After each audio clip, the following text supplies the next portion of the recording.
Hey everybody, Dan Holstein here with another Rev Up Your Business video.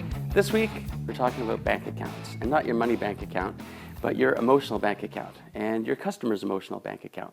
And so what do I mean by emotional bank account? Well, either we're pouring into somebody or we're taking out based on our interactions with them. So here's a little story to illustrate it.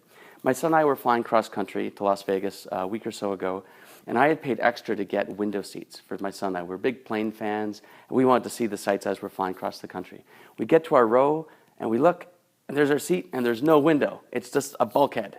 I thought, oh, that's so frustrating. So for me, that was like a withdrawal from my goodwill or emotional bank account. I felt really frustrated. So the airline really had a big withdrawal there. But then I tweeted out to them and said, hey, where's my window? And they got back to me right away and said, we're really sorry about that. Here's a link to a refund. So that was a little deposit back in. They made me feel a little bit better about that. What happened on the way back was really cool. We were getting on the plane, we were talking to the flight crew, and they found out that my son really likes planes, and they said, tell you what, when we get to Toronto, why don't you bring your son up to the cockpit and we'll show him around. I thought, wow, that's great. That's a nice little deposit right there. I felt really good about that. My son was getting really excited.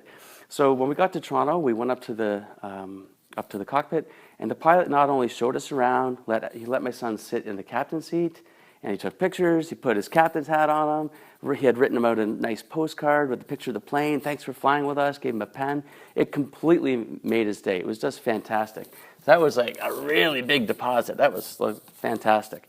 So, you know, whenever we're interacting with our customers, we're either making a withdrawal or deposit, or maybe we're staying neutral, but we want to make sure that we're always finding ways to make a deposit so that if we make the inevitable mistake or misstep, it's going to be a withdrawal. We want to have some balance there so we don't go into overdraft. Overdraft is when the beginning of the end of the relationship. So as you're going about your week this week, think about what can you do to find ways to make great deposits of goodwill into your customers' emotional bank accounts. Looking forward to hearing what some of the things that you do to help your clients feel great about the relationship that you have with them, and we'll see you next week. Take care.